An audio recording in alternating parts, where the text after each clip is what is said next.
Help support the show by joining the Patreon or becoming a YouTube member. Also, hit that like button and subscribe if you want more Browns-focused content.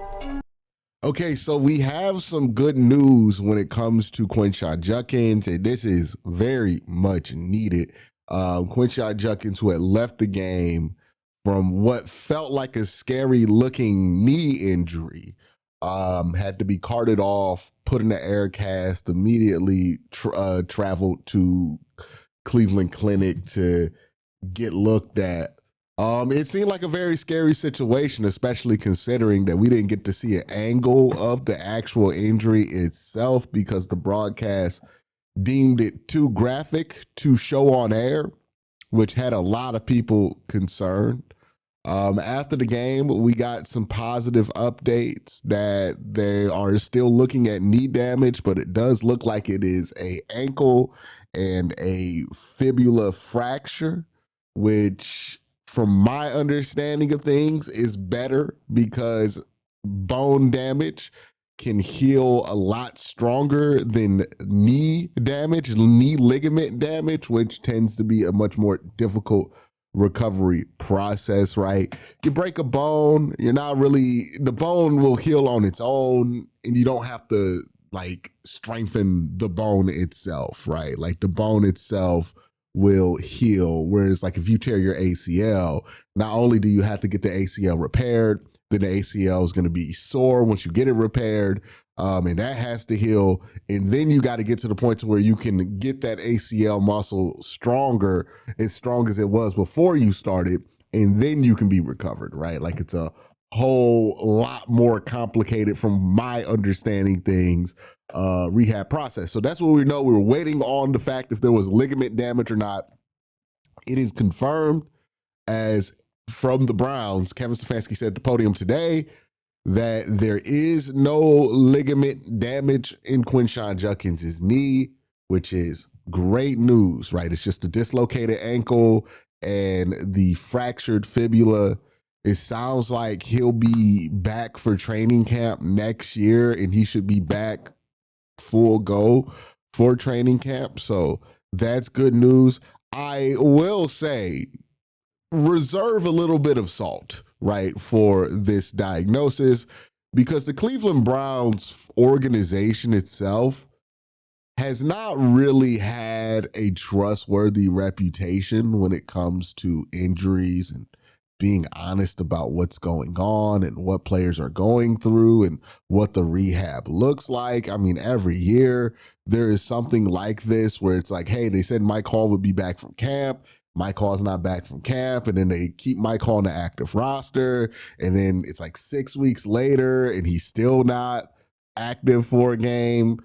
They have a bad track record at these things. Now, to be fair to them, this track record is usually reserved for soft tissue issues, and to be fair about that, soft tissue injuries are notoriously difficult to get a timeline on because, again, it's a lot of other variables, a lot of other factors from my understanding of things. But also, I've seen the Browns not be this strange with injuries in the past, with soft tissue injuries.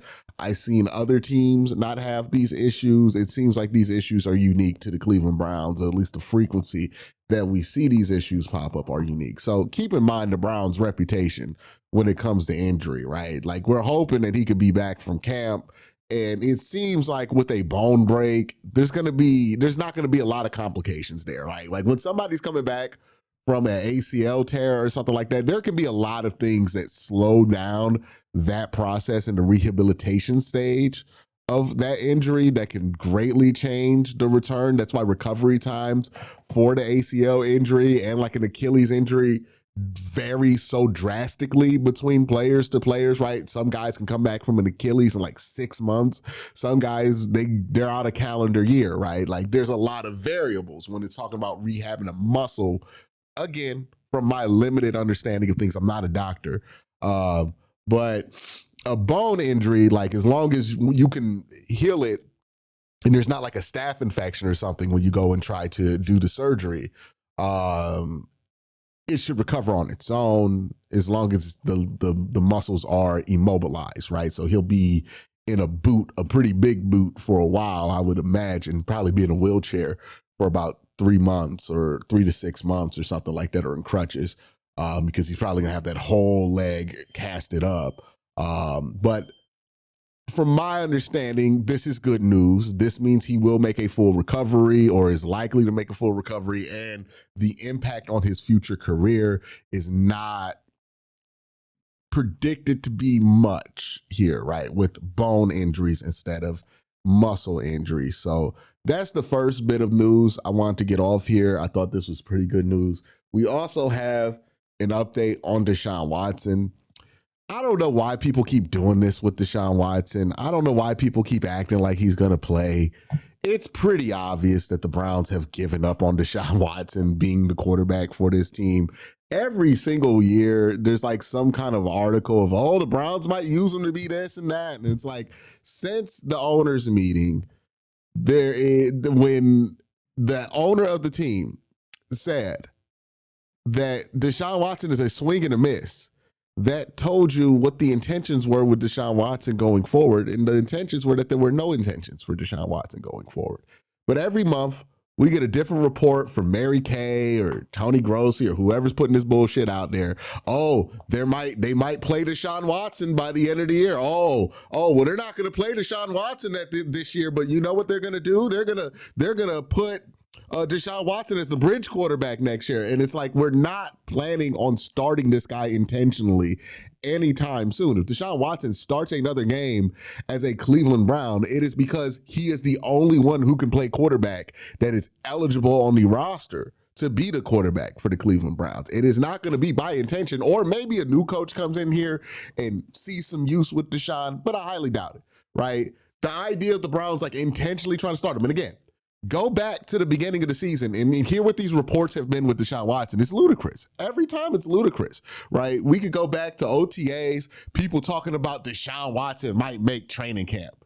The fuck were people talking about? That was bullshit. He didn't even make this season talking about he was going to make training camp. We go all the way back. Oh, he's making good progress. He's going to be at training camp. People trying to jump scare you into thinking Deshaun Watson was going to be at training camp, right? And then fast forward to the end of training camp, people are like, well, Deshaun Watson, he might be back by week 6, right? Remember that? Mary Kay was put out. He might be back. He's making good recovery. There's quiet optimism in the Cleveland Browns building about Deshaun Watson. It happens every month. And then we get to 6 weeks later, and he's not back. Right? We pull this all the way to the end of the season, open up his 21-day window. We open up his 21-day windows, and there people are like, oh my God, Deshaun Watson might start again. And then now we're in the last day of the 21-day window. It does not seem like they intend to take him off of the 21-day window. And even if they do put him back on the active roster, it doesn't seem like there's any intentions to play him. They've already leaked that part to the media that they're not going to play Deshaun Watson this year. And then after that, you know what people switch to? Oh, he's going to be the bridge quarterback next year. He's not a part of the plan. I don't know how the Cleveland Browns can make this more obvious, but it's obvious. He is not part of the future. They don't plan on intentionally doing anything with Deshaun Watson going forward. We'll talk more about some of the updates going around, but first, I got to thank my sponsor, Sleeper. Real quick, just want to let you guys know Sleeper has a new offer here. They're offering a free $20 entry, no deposit required. And also, if you're a first-time user, you also will receive a 100% match on up to $100 when you use the promo code WORSTTAKE. Again, $20 free, no deposit required. Plus, first-time users also receive a 100% deposit match up to $100. Join Sleeper. All right, let's shift gears to Pittsburgh because they have had some strange things pop off despite them having a pretty successful last couple of weeks. So I'm pretty sure you guys have seen this by now and it's been covered from a million different angles. But DK Metcalf got into a little bit of an altercation with a fan on the sidelines.